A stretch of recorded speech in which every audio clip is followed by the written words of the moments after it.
السلام علیکم friends, welcome to my channel Novel Studio Official. کیسے ہیں آپ لوگ؟ امید ہے آپ لوگ خیریت سے ہوں گے۔ آج ہم کچھ شروع کریں گے عشق کے جنون کی 11ویں قسط۔ تو چلیں جلدی سے شروع کرتے ہیں۔ شروع کرنے سے پہلے میرے چینل کو لائک اور سبسکرائب ضرور کر دیجیے گا۔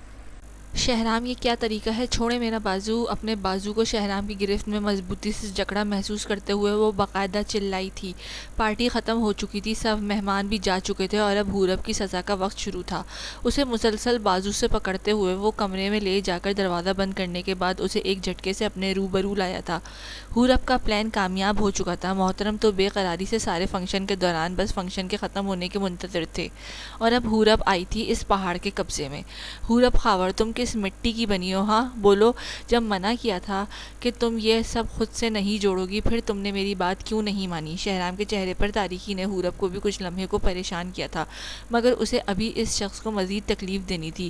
میں آپ کی غلام نہیں ہوں۔ کل آپ نے میرے لیے اپنی نیند حرام کرنے کا اکلوتا سکھ مجھ سے ایک اور ناانصافی کر کے چھین لیا ہے، مجھے کسی اور کی چیز دے کر۔ تو پھر میں کس لیے آپ کی مانوں؟ جب آپ میرے نہیں ہیں تو حورب آپ کی کیوں بنے؟ کیوں میں اپنی سانس تک آپ سے پوچھ کر لوں؟ بولیں اب آپ۔ حورب اس سے زیادہ غصے میں اس کی جادوئی آنکھوں میں سے بنا خوف کھائے اس کے چہرے کے سامنے چہرہ لائے چلائی تھی۔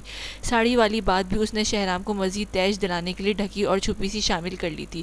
تمہیں پہلے بھی بتایا تھا، اب بھی بتاتا چلوں کہ میں تمہارا حاکم ہوں اور تم میری قیدی۔ تمہیں سانس بھی شہرام ملک کی مرضی سے اور منشا کے مطابق آئے گی۔ آج تمہیں اس نافرمانی کی پوری سزا دوں گا۔ آنکھوں میں وحشت لیے وہ حورب کو خود تک جکڑے بڑے ظالمانہ انداز میں جتا رہا تھا، اور وہ تو اپنی سانس واقعی بند ہوتی محسوس کر رہی تھی۔ آپ میرے قریب آئے تو میں شور مچا دوں گی۔ شہرام کے ارادوں کی سختی اور نظروں کی خماری بھانپتے ہوئے وہ اس کی گرفت میں مچلتے ہوئے وارن کرتی ہوئی بولی تھی، میں تمہارے قریب آلریڈی آ چکا ہوں۔ مجھے تم سے محبت ہوتی تو یقیناً اس سزا کا لطف ہی الگ ہوتا۔ بقول تمہارے مجھے تو تفریح کا سامان بنانے کی عادت ہے، میں کسی بھی چیز کو اٹھا کر کسی کو بھی دے دیتا ہوں، مگر نہیں، تم تو اتنی بھی جگہ پر نہیں کہ یہ تک بن سکو۔ مجھے تمہارے اس چہکتے روپ سے نفرت ہو رہی ہے، یہ چہرہ قابل رحم ہے، یہ ہونٹ تو مجھے خونی لگتے ہیں، خون ہی تو میرا چوستی جا رہی ہو تبھی میری رگیں خالی ہو رہی ہیں۔ تم اب میرے سامنے بھی آؤ تو مجھے نظر نہیں آؤ گی۔ ایک ہی جھٹکے سے وہ حورب کو دھکیلتا ہوا سارے پرانے کھاتے اور موجود والے بھی چکتا کرتا کچھ دور ہٹا۔ حورب کی آنکھوں میں آنسو لڑکتے چلے گئے۔ واقعی یہ شخص جانور تھا جسے لفظوں کے ذریعے اگلے کو قتل کرنا بھی آتا تھا۔ حورب کا دل اس بے حسی اور سنگ دلی پر ریزہ ریزہ ہوا تھا۔ آپ سے بڑا ظالم اس روح زمین پر نہیں ہے شہرام ملک۔ یہ جو روب ہے صرف آپ کے لیے تھا۔ آپ نے مجھے سمجھ کیا رکھا ہے، بیوی ہوں یا کوئی بداری عورت؟ ایسے لفظ مجھ پر آپ کیسے انڈیل سکتے ہیں؟ سچ کہتی ہے نیمل، وہ سب سچ کہتی ہے۔ آپ اسی کو ملتے تو اچھا ہوتا، کم از کم میری قسمت تو سیاہ نہ ہوتی، میرے نصیب میں سب ہوتا، پر آپ سا خود پسند نہ ہوتا۔ حورب کی گزار سی آنکھیں برسات کی طرح چھلک پڑی تھی۔ وہ اتنا سخت رو رہی تھی کہ اسے دیکھ کر وہ ہونک زدہ سا لڑکھڑا کر اس تک دوبارہ پہنچا۔ اسے دکھ ہوا تھا کہ وہ یہ کیا کر دیتا تھا۔ ٹھیک ہے، اپنی قسمت روشن کر لو، چلی جاؤ مجھ سے دور، گیٹ آؤٹ، میرے دل سے، میری دماغ سے، میری خوشی کے راستے سے، ہر جگہ سے جاؤ۔ تم سن رہی ہو؟ شہرام اپنے حواس میں نہیں تھا۔ حورب اپنی روئی سرخ آنکھوں سے اسے خود سے زیادہ بے حال شخص پر رو رہی تھی جو سب کر رہا تھا مگر اظہار نہیں دے رہا تھا۔ ٹھیک ہے، آپ میرا گلا دبا دیں، اس دنیا سے ہی چلی جاتی ہوں۔ حورب کا جواب شہرام کو بھی لرزا چکا تھا۔ دونوں کے چہرے پر ہولناکی درج ہوئی تھی۔ میں جانتی ہوں آپ مجھ سے محبت کرتے ہیں۔ جب ایک انا پرست اظہار نہیں کر پاتا تو وہ یوں ہی کرتا ہے۔ دنیا جہاں کی ہر بیتوکی بات کرے گا پر اظہار نہیں کرے گا، اور حورب آپ کو آپ کی طرح ہی ہینڈل کرے گی۔ آپ کی تکلیف سمجھتی ہوں، پر آپ مجھے بانٹنے نہیں دے رہے۔ آپ کا چہرہ تو میری جان بنتا جا رہا ہے، یہ آنکھیں اور یہ دل تو میرا وجود شل کر دیتا ہے۔ اے اذیت کے پرستار، تیرا سکون حورب ہے، اور پر ایک مفرور کو سکون کیسے مل سکتا ہے بھلا؟ جتنی آپ خود کو اذیت دیں گے میں بھی اتنی سہوں گی۔ آپ ڈھیٹ ہیں تو میں بڑی والی ہوں۔ دل میں وہ اس الجھے بے حال شخص کی آنکھوں میں جھانکتے خود بھی گر جانے والی ہو کر تکلیف سے سوچ رہی تھی۔ شہرام پتھرایا ہوا تھا۔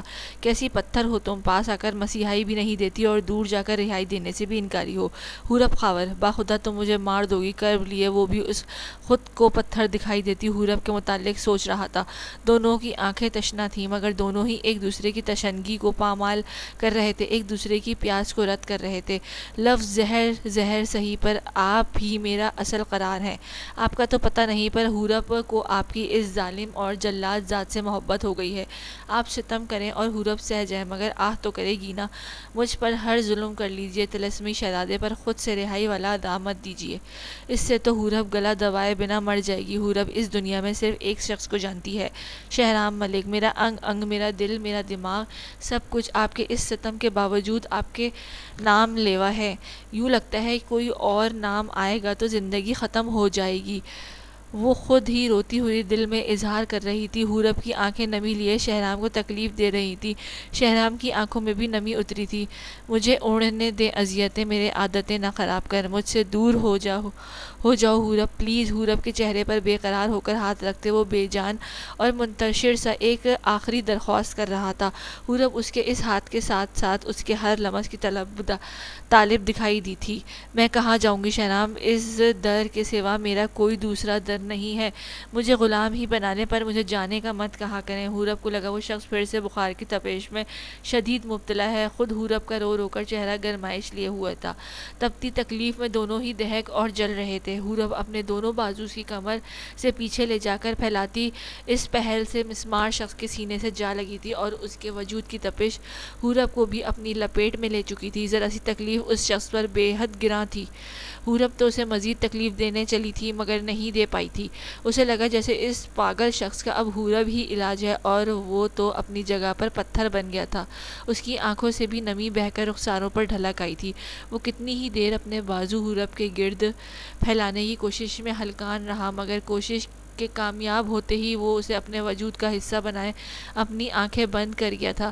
تم مجھے کسی ناکردہ جرم کی سزا مت دینا حورب خاور۔ اس کے سینے میں پیوس ہوتی حورب کو کانوں میں ایک تھکی گزارش پڑی تھی، جس پر اپنی ننھی منھی گرفت اس پہاڑ کے گرد پہلے سے زیادہ مضبوط کیے روئی تھی۔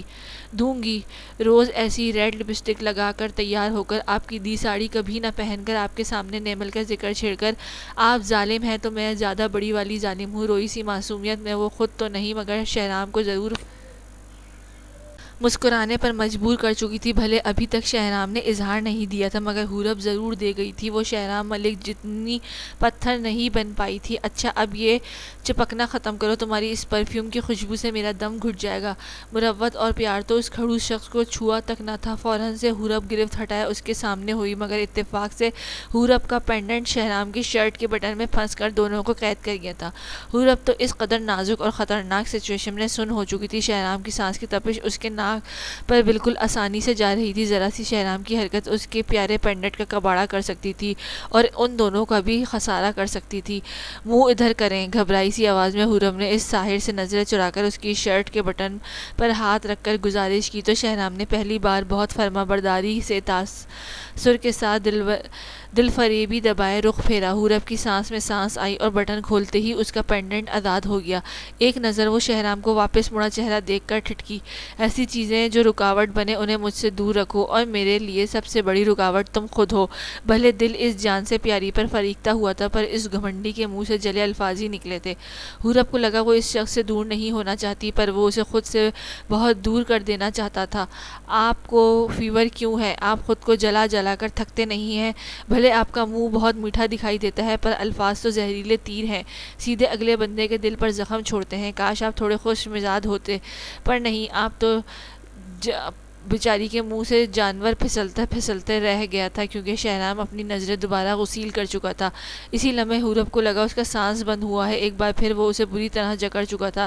ایک تو اس بندے کی جھپٹنے کی بھی کوئی ٹائمنگ نہیں تھی، پر کوئی نہیں، یہ تو اب حورب کی پسندیدہ گرفت تھی۔ تم مجھے جانور بننے پر مجبور مت کرو حورب خاور۔ اپنے چہرے اور وجود سے میری یہ ناپسندیدہ رنگ میں ڈوبی اشیاء ہٹاؤ جا کر۔ امید کروں گا کہ تم آگے سے کوئی غلطی نہیں کرو گی۔ رہی بات اس جلن کی، تو یہ شہرام ملک کے وجود کا حصہ ہے اور رہے گی۔ تم اس سے دور رہو۔ شہرام کی سانس تک تپش میں اٹی تھی۔ دن کو بارش میں بھیگنے سے وہ نازک مزاج شہرام ملک ایک بار پھر دہک رہا تھا، اور حورب کو لگا جیسے یہ تپش آج اسے بھی جلا رہی ہے۔ یہ بندہ تو کسی صورت اظہار پر آمادہ نہیں تھا۔ حورب کی آنکھیں بھی اداس ہوئی تھیں۔ اب تو یہ سچ میں شہرام سے بہت خفا ہوئی تھی۔ وہ اسے اظہار کے لیے مزید ستانا چاہتا تھا، جو حورب کو بہت تکلیف دے گیا تھا۔ نرمی پھر سے حورب کی آنکھوں میں ناراضگی کی طرح جل اٹھی تھی۔ میں آپ کی کوئی بات نہیں مانوں گی، چھوڑیں مجھے، آپ میری کسی رعایت یا محبت کے قابل نہیں ہیں، آپ بہت بے حس ہیں، میں اب خود سے آپ کی ہر ناپسندیدہ چیز جوڑوں گی، چھوڑیں مجھے۔ دکھ اور شکایت سے آنکھوں میں بھرے وہ شخص کو ہلکان کرتی ہوئی اپنا بازو چھڑائے واش روم کی طرف بڑھ گئی، اور وہ ہونک زدہ سا اپنے اندر کی بے چینی اور انتشار سے الجھ گیا۔ اپنے بھاری قدم اور نڈھال صورت لیے وہ گریبان کے اوپری 2 بٹن کھولتا صوفے پر نیم دراز ہوا تھا۔ یہ وہ کیا کر رہا تھا، اس پر اسے بھی افسوس تھا، سخت افسوس۔ کبھی کبھی دل کو سکون لوٹانا پڑتا ہے، میں اتنا بے بس کیوں ہوں کہ وہ مجھ سے میرا سکون مانگتی جا رہی ہے اور میں بھی دیتا جا رہا ہوں۔ محبت تو روزے والی وابستگی سے کی تھی، پر میری عید کہاں رہ گئی ہے، میری قسمت کے آسمان کا چاند ابھی تک کس گمنامی کے بادل میں چھپا ہے۔ اگر یہ محبت اس قدر بیکار ہوتی تو میرے دل میں یہ سکون نہ ہوتا۔ بے شک یہ ثمر آور ہوگی، مجھے آپ پر بھروسہ ہے پروردگار۔ سب کو ہنسانے والا فارس اپنی ہنسی صرف آپ سے مانگتا ہے، مجھے میری ہنسی بھلے دیر سے دیجیے گا، پر مجھے اس شرف سے محروم مت کیجیے گا۔ آپ جانتے ہیں کہ فارس منصور بھلے جتنا بھی منافق اور برا کیوں نہ ہو، بد نیت نہیں ہے، اور آپ تو نیتوں کا پھل دینا خوب جانتے ہیں۔ رات کے اس پہر اداسی سی دل فریبی میں لپٹا فارس منصور اپنے سب سے بہترین روپ میں تھا۔ ہلکی پھلکی بوندا باندی ابھی تک جاری تھی، یوں لگتا تھا کہ بارش نے اپنا ڈیرا جما لیا ہے۔ لان کی گھاس پر گرتی وہ مدھم بوندیں مٹی میں جذب ہو کر فارس کا وجود مہکا رہی تھی۔ وہ آسمان پہ پھیلے ان گنت کالے بادلوں پر پرے موجود اس رب سے مخاطب تھا۔ ہلکی ہلکی بوندیں ابھی بھی فارس کی شرٹ میں پیوست ہو رہی تھی۔ بارش کا یہ سلسلہ آج پورا دن وقفے وقفے سے جاری رہا تھا۔ نہ جانے یہ بادل بھی کیا چاہتے تھے، کیوں اس قدر بے لگام ہو رہے تھے، کیوں اس قدر بے حال ہو رہے تھے۔ برخودار یہ ہلکی ترنگ زدہ بارش میں چپ چاپ ٹہل رہے ہو، آخر کیا ماجرا ہے؟ تمہاری ماں کو فکر ہے کہ بیٹا کسی الجھن میں ہے؟ اپنے کندھے پر مضبوط ہاتھ کا لمس اور عقب میں ہارون منصور کی روبدار آواز سنے وہ شہزادہ مسکرا کر پلٹا تھا۔ وجاہت میں فارس سے کئی گنا طاقتور دکھائی دیتے ہارون اب آنکھوں میں تجسس کا رنگ لیے مقابل تھے۔ ماں تو ہوتی ہی فکر کے لیے ہے ہینڈسم، کبھی کبھی یوں ہی بلا وجہ ان خاموش ترنگوں کو سننا چاہیے۔ روح بہت بہترین سیراب ہوتی ہے، آپ کیوں آ گئے؟ جائیں اندر۔ سنجیدہ سے بابا حضور کو بھی وہ پگلا لاجواب کر دیتا تھا، مگر آج تو فارس کے چہرے کا اضطراب انہیں بھی بے چین کر چکا تھا۔ مسکان سے وہ فارس کو ساتھ لگائے اندر بڑھ گئے، جہاں نمرا زبردست چائے اور پکوڑے ریڈی کروا چکی تھی۔ گو رات گہری تھی، پر دونوں کا دل یوں ہی فارس کے ساتھ وقت گزارنے کا کیا تھا۔ ویسے بھی وہ 1 گھنٹہ پہلے ہی شہرام کی طرف سے آئے تھے۔ لو نمرا، تمہارے شریر بچے پر بھی شرافت کا نزول ہوا چاہتا ہے، یہ تو وہ سبق پڑھ رہا ہے جو ماں باپ نہیں بلکہ صرف زمانہ سکھا سکتا ہے۔ صوفے پر مدھم سی دلکشی سے کہہ کر دراز ہوتے ہارون کی بات پر اس طرف آتی نمرا بھی ہنس دی تھی، جبکہ فارس ضرور ابا جان کی بات پر رخ پھیرے فترائی حیرت کا شکار ہوا تھا۔ زمانے کا سیکھا ہی زمانے کے ساتھ چل سکتا ہے، یہ بھلے جتنا مرضی شریف ہو جائے، میرے لیے تو میری خوشی ہنسی کا واحد سہارا ہے۔ آپ ہی ذرا اسے سختی سے سمجھا دیں کہ اپنی شرارتیں چھوڑنے کا سوچے بھی مت، کیا بنے گا ہمارا؟ نمرا محبت لٹاتی نظروں سے فارس کی چاند جیسی صورت دیکھے اسے کب تھمائے بڑے مان سے بولی تھی، جس پر فارس کی رس زدہ نظریں ماں کا صدقہ اتار چکی تھیں۔ ہارون بھی نمرا سے متفق لگے تھے۔ ہاں، ہمارا کچھ نہیں، کچھ بنے نہ بنے تمہارے اس پراسرار سے بچے کا بن گیا ہے۔ ہارون کی نظریں فارس کے نظر چراتی صورت پر اٹھی تو دونوں کے چہرے پر شرارت ابھری تھی، جبکہ نمرا تو اب شدید تجسس سے باپ بیٹے کی یہ مسکان زدہ تبادلہ دیکھ کر بے چین ہوئی تھی۔ کیا مجھے بھی بتائیں؟ نمرا کی بے چینی عروج پر تھی۔ فارس سر جھکائے مسکان ضبط کیے ہلکان ہوا تھا۔ اس کے ڈیڈ اس کی بے چینی تک پہنچ چکے تھے۔ بتا دیں گے، پکوڑے تو دو ادھر، بیگم تم نئی تبدیلی کے لیے خود کو تیار رکھو۔ ہارون صاحب تو بیچارے فارس کے سر پس پردہ کٹ لگا رہے تھے۔ نمرا بھی اس بار فارس کے شریر ایکسپریشن دیکھتے ہوئے دونوں کو پکوڑے سرو کر رہی تھی۔ کچھ تو انہیں بھی اب اندازہ ہو گیا تھا، مگر فی الوقت وہ حساب تھا کہ پردہ ہی رہنے دو، پردہ نہ اٹھاؤ، پردہ جو اٹھ گیا تو راز کھل جائے گا۔ تینوں ہی کافی دیر گپ شپ کرتے رہے تھے۔ حورب میری جان، صبح صبح اس ٹھنڈ میں یہاں کیوں بیٹھی ہو؟ دیکھو ابھی بھی ہلکی ہلکی بوندیں گر رہی ہیں۔ حورب کی صبح کے 6 بجے باہر راہداری کی آخری سیڑھی پر بیٹھا دیکھ کر سارا بے قراری سے اس کی سمت آئی تو حورب اپنے خیالات سے باہر نکل کر رخ پھیرے متوجہ ہوئی۔ سارا کی فکر پر وہ آج بھی مسکرا دی تھی۔ رات حورب جب باہر آئی تھی تو شہرام وہیں صوفے پر ہی موجود خود سے لڑتا لڑتا سو گیا تھا۔ حورب بھی اس سے خفا سی تھی، تبھی نکلتے ہی سونے لیٹ گئی تھی، مگر شہرام کا اظہار نہ کرنا اس کو ساری رات ستاتا رہا تھا۔ ایسے ہی مما، دل چاہ رہا تھا۔ حورب رخ سیدھا کیے لاڈ سے بولی تو تو سارا بھی چہرے پر دل فریبی اڑے ساتھ ہی بیٹھ گئی تھی۔ دونوں دو پیاری خواتین مسکرا کر بارش سے لطف اندوز ہوتی غضب کی حسین لگ رہی تھی۔ حورب کے چہرے پر بجھا سا تاثر واضح تھا۔ کیا ہوا ہے میری شہزادی؟ کچھ بوجھل لگ رہی ہے۔ سارا کی شفیق نظریں پھر سے حورب پر تھیں۔ دل میں وہ ان ماں بیٹی کے اس قدر متضاد ہونے پر افسردہ تھی۔ کاش وہ ٹیلا بھی ان جیسا نرم ہوتا، پر وہ تو اکڑا ٹیلا تھا جو ٹوٹ سکتا تھا مگر جھکنا اس کے لیے ناممکن تھا۔ رات وہ ٹھیک سے سوئی نہیں تھی اور وہ پریشانی سے اپنا چہرہ بھی بجھا بیٹھی تھی۔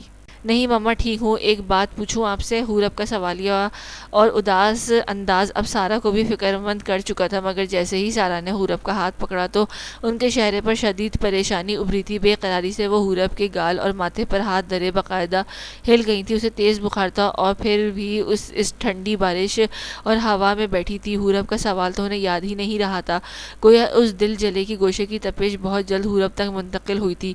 یا اللہ لڑکی تم کتنی لاپرواہ ہو، اتنا تیز بخار! اٹھو فوراً! سارا کو تو بس چلتا اسے اٹھا کر لے جاتی۔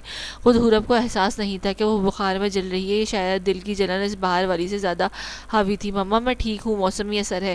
حورب اتنی پر شرمندہ سی ہوئی۔ واقعی موسمی اثر ہی ہے، دل جلے کے سینے لگنے کی تاثیر تھی اور اس گھمنڈی کے کہے الفاظ کا زہر تھا جو حورب کو بھی اس دہکتے سفر پر گامزن کر چکا تھا۔ نہیں کوئی موسمی نہیں ہے، ٹھنڈ لگ گئی ہے، چلو روم میں شہرام کو کہتی ہوں وہ آج گھر پہ رک کر تمہارا دھیان رکھے، بلکہ میں تو کہتی ہوں ڈاکٹر کے چلو۔ اب تو حورب بھی دل جلی سے مسکان لیے سارا کے ساتھ لپٹ چکی تھی۔ خود سارا حورب کے اس لاڈو رانی بننے پر اس کے گرد بازو پھیلائے فکر مند سا مسکرا دی تھی۔ آپ کو پتہ ہے آپ بہت اچھی ہیں، میری اب تین مما ہو گئی ہیں۔ حورب سب کی مما چھین کر اپنی بنا لیتی ہے۔ مجھے پہلے کچھ پوچھنا ہے، پھر روم میں جاؤں گی۔ بالکل ماں بیٹی دکھائی دیتی سارا اور حورب دونوں ہی یکجان لگ رہی تھی۔ سارا بھی اس کی اس پیاری ضد پر سر ہلائے ہمتن گوش ہوئی تھی۔ میں واری جاؤں اپنی اس بیٹی پر؟ چلو پوچھو جلدی سے۔ سارا کے کہنے کی دیر تھی کہ وہ اس سے الگ ہو کر رخ پھیرے سیدھی ہوئی۔ کیا آپ کو یقین ہے کہ شہرام صرف مجھ سے محبت کرتے ہیں؟ حورب کے اس سوال کی امید کم از کم سارا نہیں کر رہی تھی۔ تبھی ان کے چہرے پر ایک سنجیدگی اور حیرانگی درج ہوئی تھی۔ یقین سے بڑھ کر بھروسہ ہے، وہ تو ایک جیسی دو چیزوں پر آج تک راضی نہیں ہوا۔ اسے جو چاہیے ہوتا ہے وہ بس ایک شے ہوتی ہے، بالکل اسی طرح اس کی محبت کی توحید کا کنارہ صرف حورب ہے۔ میں اس کی ماں نہ بھی ہوتی تب بھی اس کی آنکھوں میں دیکھ کر بتا دیتی کہ وہاں حورب ہے، لیکن وہ میرا سب کچھ ہے، ہمیشہ بن کہے وہ مجھے اور میں اسے سمجھتی آئی ہوں۔ وہ ماں کے بعد اگر کسی پر محبت سے ایمان لایا ہے تو وہ تم ہو۔ بے پناہ محبت، یقین اور وثوق سے سارا اس پگلی کے دل کا ہر خدشہ اور بدگمانی دور کیے مسکرائی تھی۔ حورب کا دل چاہا کہ یقین کر لے، اور وہ کر چکی تھی۔ اسے شہرام کی گرفت زدہ شدت بنا اس کے کہے کل بتا چکی تھی کہ وہ اس کا علاج ہے، مگر حورب بھی خود پسند بن رہی تھی۔ عورت فطری طور پر اس معاملے میں ضدی ہوتی ہے، اپنے شوہر سے اس کا من پسند اظہار نہ ملے تو وہ خود تک سے روٹھ جاتی ہے۔ تھینک یو مما۔ سارا تو اس شکریہ پر نہ سمجھے انداز میں ہنس دی، مگر پھر فوراً اٹھی اور حورب کی طرف ہاتھ بڑھایا۔ وہ واقعی ٹھیک نہیں تھی، مگر سارا کے ان الفاظوں نے اس پر بہتری اتار دی تھی۔ سارا اسے لیے روم میں چلی گئی۔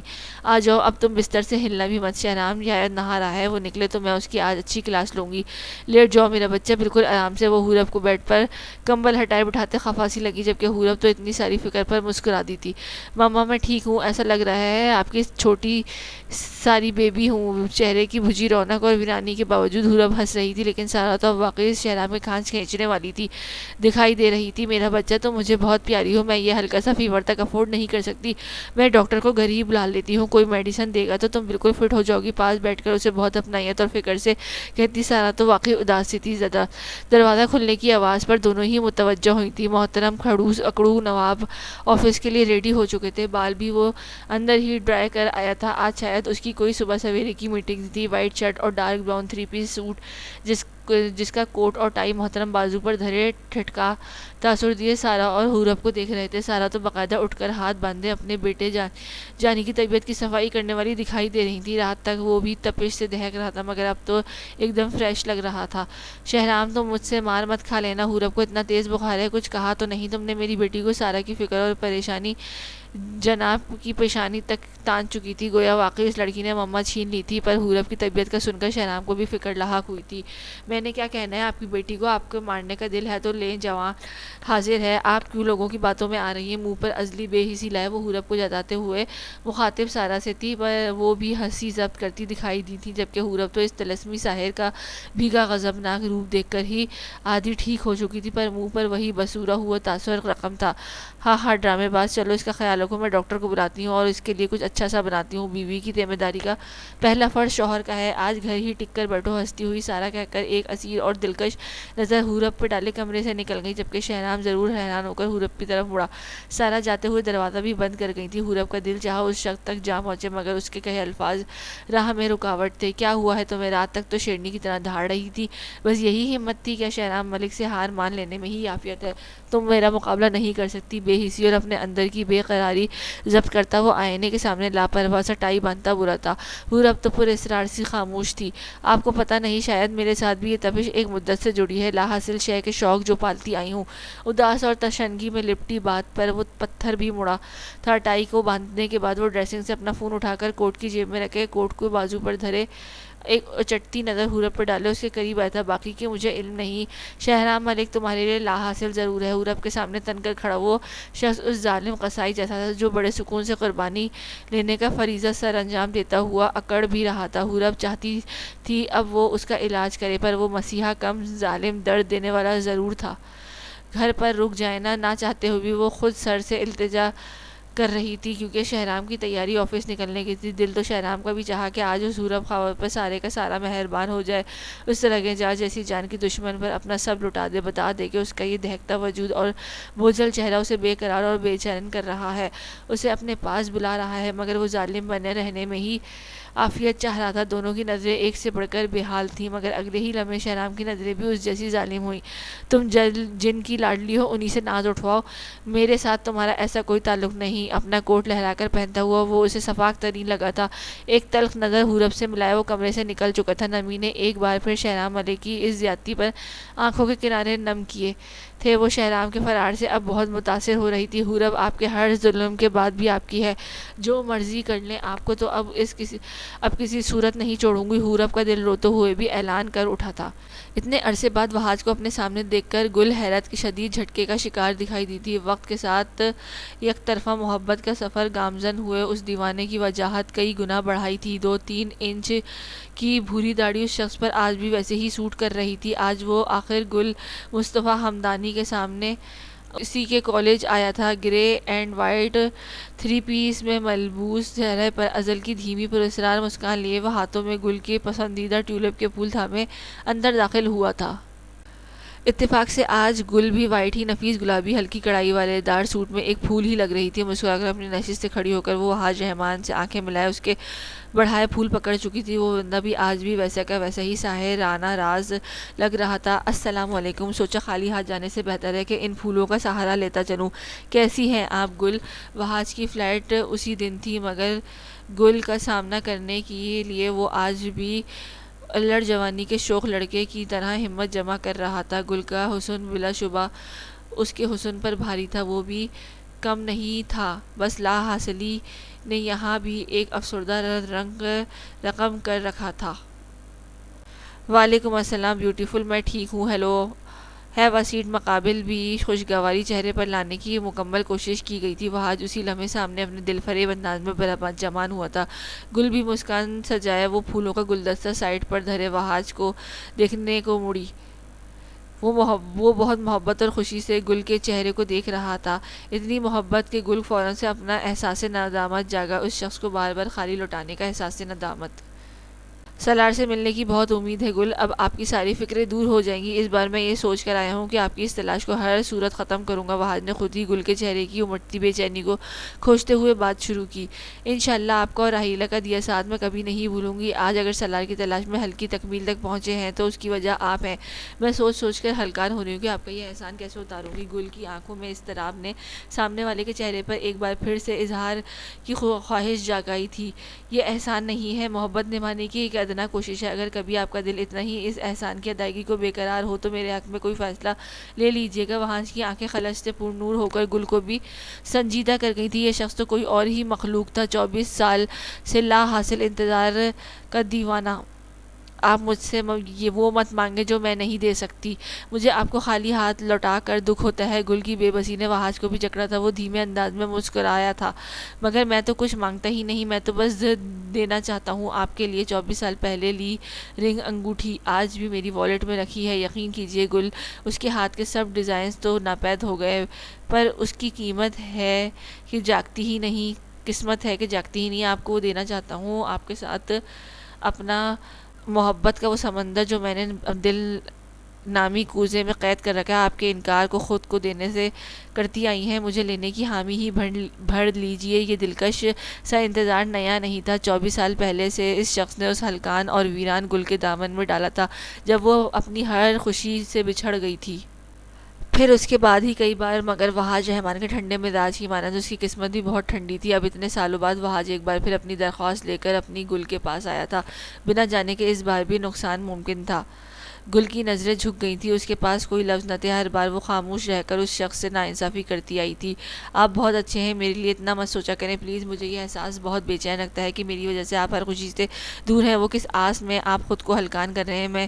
میرے پاس دینے کو کچھ نہیں, نہ ہی کچھ لینے کی ہمت ہے. آپ مجھے سمجھنے کی کوشش کریں. گل کی اداسی تو اسے بھی گوارا نہیں تھی. خود گل اب اس شہر سے نکلنے کو فون اٹھائے چائے کا کہہ چکی تھی. نظریں ملی تو کئی باتیں ہوتی چلی گئیں. گل کوئی رشک تو تھا, مگر وہ خود پر کوئی خوشی نازل نہیں ہونے دے سکتی تھی. اس کا مقصد صرف سالار تک رسائی تھا. سمجھ گیا, آپ پرسکون رہیں. مجھے اپنی بے چینی بہت عزیز ہے, لیکن سالار کا مل جانے کے بعد آپ مجھ پر غور ضرور کیجیے گا. زندگی کی بہت سی بہاریں خوابوں کی نظر کی ہیں. اب کی اپنی زندگی کے یہ 50واں برس دلکش حقیقت میں لپٹا دیکھنے کا خواہش مند ہوں. پھر اسے اس شخص کا اسیر کر دینے والا انداز. گل کی خاموشی گہری اور نظروں میں خلش بڑھتی گئی. وحاج بھی خاموشی اوڑھے دل فریب ہوا تھا. محبت کرنے والے اپنے ہر خسارے پر پورے دل سے راضی ہوتے ہیں. آج کا سارا دن شہرام کو بہت بے چینی رہی تھی. اس کا دل بار بار خود کو ملامت کر رہا تھا. حورب کے ساتھ کیا گیا برے رویے کا ستم اندر سے اسے بہت خالی کر رہا تھا. دل نے بار بار انا کو کچل کر حورب تک رسائی کی خواہش کی تھی, مگر وہ اپنی کہی بات پر اکڑا رہا تھا. آج اس کی 3 میٹنگ تھی, مگر پھر بھی وہ رات دیر جانے کا منصوبہ بنا چکا تھا. نہ جانے اس انا پرست عاشقوں کی ایک الگ بستی کیوں نہیں بنا دی جاتی. اگر ایسی کوئی بستی ہوتی تو یقیناً وہ آدھی قبرستان پر محیط ہوتی. ایسے دل چلے تو کب مر جائے کسی خبر نہیں ہوتی. دوسری طرف فارس بھی آج کا سارا دن آفس میں مصروف رہا تھا. ویسے بھی اسے مصروفیت کی بہت ضرورت تھی. دوسرا, وہ جو کچھ سوچ رہا تھا اسے پایا تکمیل کیسے پہنچانا تھا. اصل مسئلہ یہ تھا. حورب کے لاکھ منع کرنے کے باوجود سارا نے اس احسن کو کہہ کر ڈاکٹر کو بلوا لیا تھا. بخار واقعی کافی تیز تھا, جس پر انہوں نے ٹھنڈی پٹیاں کرنے کی ہدایت کے ساتھ ساتھ میڈیسن بھی دی تھی. سارا کو بھی تب تک تسلی نہیں ہوئی جب تک ڈاکٹر اسے چیک نہیں کر گئے تھے. نیمل یہ سب معلومات دیکھ کر اب اپنے آپ کو روک نہیں پائی تھی. اپنے پلان کو پایا تکمیل تک لے جانے کا عہد باندھتی ہوئی بس وہ رات سرمد کے آنے کی منتظر تھی. یہ سارا کا حورب کے لیے بڑھتا پیار اسے شعلے کی مانند آگ لگ چکا تھا. اب تو اسے یہ کھیل ختم کرنا تھا. رات کی اس خفیہ میٹنگ میں نیمل کا دل چاہا کہ صرف وہ اور سرمد شامل ہوں, مگر سبین بھی ان کے ساتھ ہی سامنے بیٹھ چکی تھی. سبین کے چہرے پر ان دونوں باپ بیٹی کو لے کر سخت تشویش ابھری تھی. اور پھر نہ جانے نیمل نے کیا کہا کہ سبین کے چہرے پر خوف و ہراس کا شدید صدمہ پھیل کر انہیں تاریک بنا گیا تھا. بے یقینی تو کچھ پل سرمد ملک کا روبدار چہرہ بھی پتھرا کر گئی تھی. کیسا لگا میرا پلان. اپنی گھناؤنی پلاننگ سے ان دونوں کو روشناس کرایا. وہ ڈھیٹ بنی شیطانی ہنسی دونوں کے چہرے دیکھ کر بولی تھی, تمہارا دماغ خراب ہو گیا کیا؟ خبردار جو تم نے ایسی حرافات پلاننگ میں عمل درآمد کا سوچا. کچھ تو خدا کا خوف کرو. سبین تو جیسے پھٹ پڑی تھی. وہ تو گرتے گرتے بچی تھی. خونخوار نظریں لیے وہ نیمل کا سر توڑ دینے والی تھی. نیمل نے منہ پر ہاتھ ناگواری لائے اپنے جذباتی ماں پر نظر ڈالی اور ایک نظر کسی گہری سازشی سوچ میں گم سرمد پر بھی رکھتے منہ بسورے اٹھ کھڑی ہوئی. او مما, ایک تو آپ کی جذباتی خدا پرستی نہ جانے کب ختم ہوگی. یہ مت بھولیں کہ وہ حورب میری دشمن ہے, اور دشمن سے بدلہ لینا ہی میرے اندر کی جلن بجھا سکتا ہے. نیمل کی حقارت آمیز خود سری پر سبین طیش میں آ کر اس کے بازو پکڑ چکی تھی. اپنی بکواس بند کرو, اور اب آپ چپ کیوں ہیں؟ منہ توڑ دیں. اس کا ایسی فتنہ پرور اولاد ہی ملنی تھی کیا ہمیں؟ سبین کو اب سرمد کی پراسرار خاموشی بری لگی تھی. نیمل تو غصے پر ضبط کیے ماما کو دیکھ رہی تھی. ٹھنڈی ہو جاؤ سبین, نیمل بالکل ٹھیک کہہ رہی ہے. یہ ہلکا سا ٹریلر ضروری ہے, تم اس سب میں خاموش رہو. وہ کہہ تو رہی ہے کہ کسی کی جان نہیں جائے گی. خواہ ہائپر ہونے کی کیا ضرورت ہے؟ ویل ڈن نیمل, مجھے تم سے ایسی ہی امید تھی. تم اس پر کل صبح ہی عمل درآمد کرو گی. یہ شہرام ملک کے لیے ایک بھلا دینے والا ٹریلر ہوگا. سرمد بھی خاموشی توڑے تن کر سبین کے حواس باختہ چہرے کو سختی سے نظر گاڑے بولا تھا، جبکہ نیمل تو یوں ہنسی جیسے اسے نہ جانے کون سی فتح نصیب ہوئی ہے۔ سبین کا غصہ دکھ بنا تھا۔ یہ دونوں باپ بیٹی بیٹھے بٹھائے کس تاریکی میں گر گئے تھے، انہیں شدید افسوس تھا۔ دیکھا ماما، ڈیڈ بھی میرے ساتھ ہیں، ایک آپ ہی ہیں کہ ابھی تک میری دشمنوں کی طرفداری پر فائدے ہیں، اور آپ کی فکر دور کرنے کے لیے پھر بتاتی چلوں کہ وہ مرے گی نہیں، بس میں تو اسے تکلیف دے کر شہرام ملک کا جینا دوبھر کرنا چاہتی ہوں۔ یہ بات اس گھمنڈی کے لیے آپ سب کی سوچ سے زیادہ تکلیف دہ ہوگی۔ نیمل بھی دھیمی ہو کر سبین کا غضبناک غصہ بھانپتے بولی، جس پر سبین نے بری طرح جھڑک کر پیچھے کی اور ایک افسوس کی نظر ان دونوں پر گاڑی۔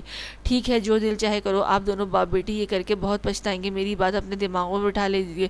خدا کسی بے قصور پر کیے جانے والے ظلم کا بدلہ ضرور لیتا ہے، کسی کو تکلیف دے کر سکون نہیں ملتا، پر میں بھی کن پتھروں سے سر پھوڑ رہی ہوں، دل برسا سی وہ کہہ کر جا چکی تھی۔ نیمل اور سرمد کے چہرے ناگواری سے تر سے ہو گئے تھے۔ اسے چھوڑتے اپنی جگہ آ کر اپنے کام پر فوکس کرو، زیادہ ہیوی ڈوز مت دینا، اس کی جان نہیں جائے گی۔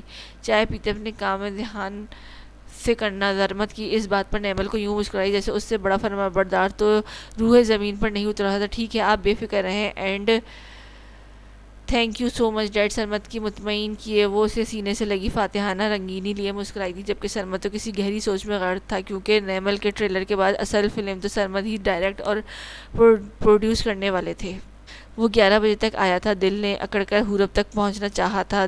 دن کو تو وہ اپنی خود بینی کے آگے گزار آیا تھا، مگر وہ اب حورب کے لیے بہت پریشان تھا۔ کمرے کی طرف آتے ہوئے سارا سے سامنا ہوا تو وہ اپنے انوکھے لاڈلے پر خفا سی نظر ڈال چکی تھی۔ صبح سے وہ یوں غائب ہوا تھا جیسے گدھے کے سر سے سینگ۔ شہرام بھی ہلکی سی شرمندگی میں ڈوبا نہایت اداس سا لگا تھا۔ دل تو چاہا کہ آج اپنے چاند کے کان پکڑ لے، تب کہیں تمہیں کہا تھا آج مت جاؤ، رکنا تو دور، تم اب اتنی دیر سے واپس آ رہے ہو کیوں میری جان؟ حورب کے ساتھ ایسا کیوں کر رہے ہو؟ ایک دن کی بخار نے بچی کو آدھا کر دیا ہے۔ سارا نے خفگی ہٹاتے بہت پیار سے اداسی میں لپٹ کر شہرام کا چہرہ تھاما، جو ان سے بھی زیادہ بجھا ہوا تھا۔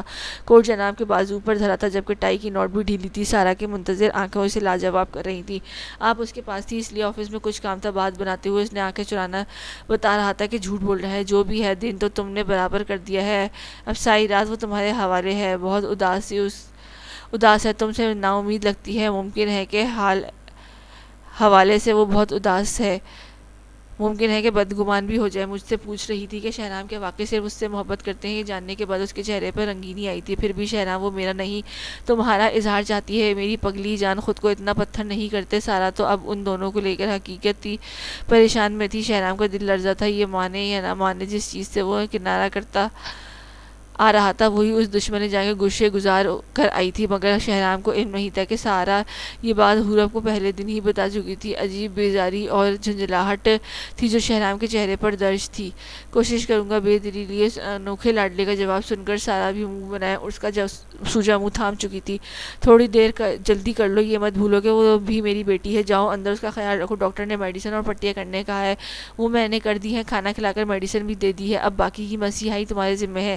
اسے بتا دو کہ تم اس سے محبت کرتے ہو جیسے مجھے بتاتے تھے، میرا بچہ، ماما قربان جائیں۔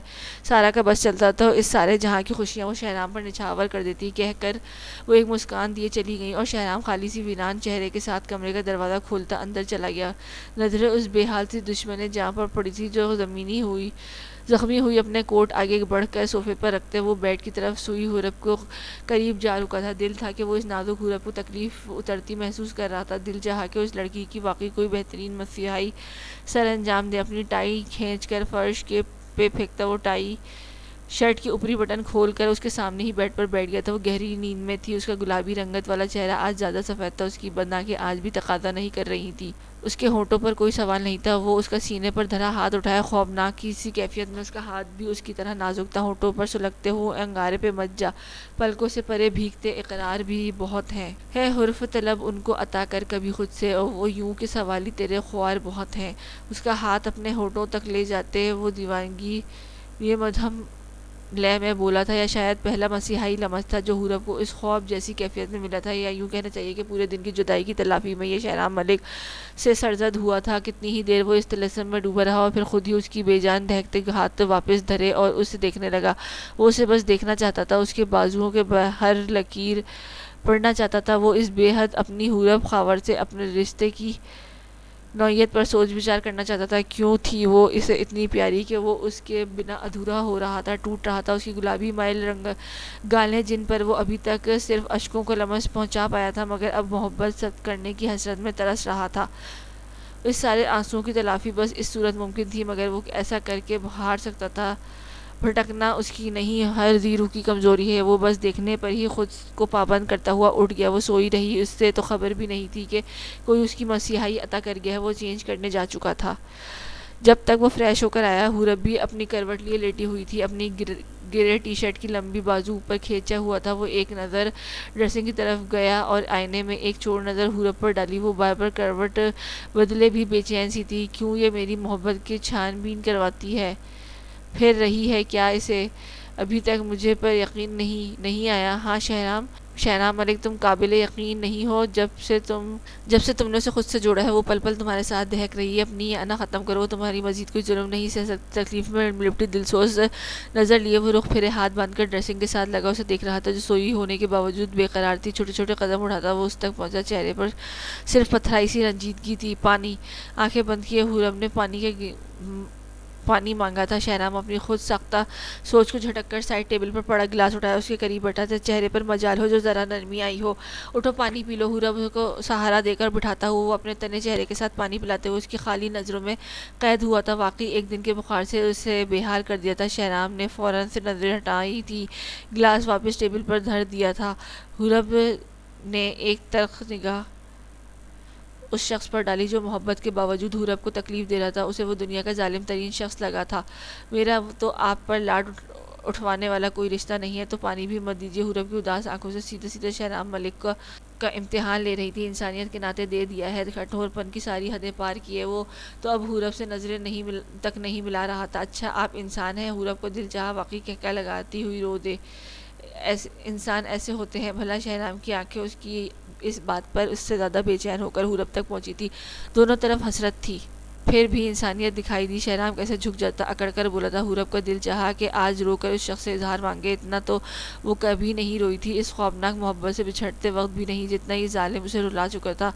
روز یہ تماشا جاری بچاتی تھی مگر روز ایک بات پھر اسے نقطۂ آغاز پہ لے جاتی تھی۔ تم میرے واسطے لائے بھی تو کیا غم، یہ تو زندگی میری ایک آواز پر لے آتی ہے۔ شہنام کا چہرہ دیکھتے وہ روئی سی بولی تھی۔ شہنام کا دل تھم گیا تھا، جان کسی نے جسم سے جدا کی تھی۔ شہنام اس سے دور نہیں رہنا چاہتا تھا مگر پھر بھی اپنے اور حورب کے درمیان دوری پر راضی تھا۔ وہ چپ تھا۔ شہنام آپ مجھ سے محبت کرتے ہیں؟ اپنے سامنے اس طلسمی شہزادے کو نڈھال دیکھ کر حورب بیڈ سے ٹیک چھوڑے شہنام کے ہاتھ تھامے بولی تھی۔ اس پتھر کی آنکھوں میں تکلیف سے اندھیرا ابھرا تھا۔ وہ اسے بے یقینی لیے اپنی آنکھوں کو بنا جھپکائے دیکھتا رہا۔ نظر اپنے ہاتھ کو تھامے گزار ہاتھ پر گئی، پھر سے حورب کی حسرت زدہ آنکھیں۔ اس کے پاس جواب نہیں تھا۔ اب تو خود حورب نے اس کی مشکل حل کر دی تھی، اب بھی وہ اظہار دینے پر انکاری تھا۔ حورب کا ہاتھ اب شہنام کے چہرے پر جا رکا تھا۔ یہ اسے کیوں بے بس کر رہی تھی، اسے چھو کر پتر کر رہی تھی مگر وہ بھی اب اظہار کی طلبگار تھی۔ میں کیوں کروں گا تم سے محبت حورب خاور؟ تم ہو کون؟ کیا خاص ہے کہ شہنام ملک تم کو چاہے گا؟ وہی پتھر اور وہی تیر جیسا لہجہ۔ حورب کی دکھتی آنکھیں ویران ہوئیں اور ہاتھ بھی چہرے سے یکدم ہٹا تھا۔ حورب کو لگا تھا کہ ہو سکتا ہے کہ کل اظہار کے بعد وہ اب یوں پوچھنے پر اس ظالم کو ترس آ جائے، مگر حورب کی یہ آخری امید بھی ٹوٹ گئی تھی۔ حورب کی آنکھیں جھک کر اس شخص کو بھی چاروں شانے چت کر گئی تھی۔ میں بھی نہیں جانتی کہ میں کون ہوں۔ صحیح کہا، آپ بھلا مجھے جیسی کو کیوں چاہیں گے؟ آپ کو تو کوئی بھی مل جائے گی۔ وہ رونا نہیں چاہتی تھی مگر رو دی تھی، اور اسے روتا دیکھ کر شہنام اسے بازو سے کھینچے بے قراری سے خود میں بھیج چکا تھا۔ یہ سب اس قدر اچانک تھا کہ خود حورب اس ظالم کی ایسی گرفت میں پتھر ہوئی تھی۔ چند آنسو شہنام ملک کی آنکھوں سے بھی بہے تھے۔ وہ واقعی اس کی تپش میں برابر کی حصہ دار تھی۔ اس کا وجود ابھی بھی بخار کی لپیٹ میں تھا۔ مجھے تم سے کوئی محبت نہیں، سنا تم نے؟ اسے اپنی پہلی سے زیادہ مضبوط گرفت میں لپٹایا۔ وہ دیوانگی لیے اپنا سب ہارتے بولا تھا۔ حورب نے اپنے دونوں بازو اس ظالم مگر بے حد پیارے شوہر شہنام کے کمر کے گرد دھرے اور چند آنسو حورب کی آنکھوں سے بھی بہہ نکلے تھے۔ حورب اس کی بات پر مسکرائی تھی۔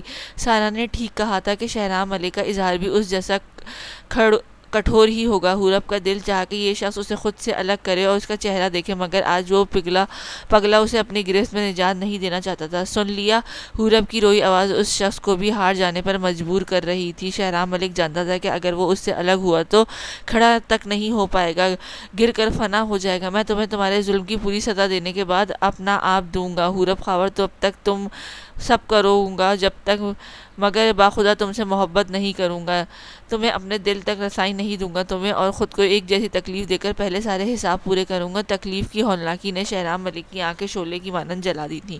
گرفت مضبوط ہوتی جا رہی تھی، حورب کی آنکھیں تر تھیں، اب وہ اس کے ہر ظلم پر بھی دل و جان سے راضی تھی۔ مجھے ہر سزا قبول ہے، بس مجھے جانے کا مت کہیے گا۔ وہ بھی اس شخص کے آگے سب ہار گئی تھی، بنا سوچے وہ اس شخص سے اس کا ساتھ مانگ رہی تھی جو فی الوقت اس کے وجود کا حصہ بنا ہوا تھا۔ حورب خاور، تمہیں مجھ پر رحم نہیں آتا؟ حورب خود ہی اسی گرفت ہٹائے بے قراری سے اس پتھر جیسے بھاری وجود کو بمشکل اپنے سامنے لائی تھی۔ وہ آنکھیں جن پر وہ رشک کرتی تھی آج اس قدر بدحال تھی کہ حورب کا دل بند ہوتا ہوا تھا۔ شہرام واقعی میں رویا تھا، پگلے کے آنکھیں اظہار کرنے میں اس سے بہت تیز تھی۔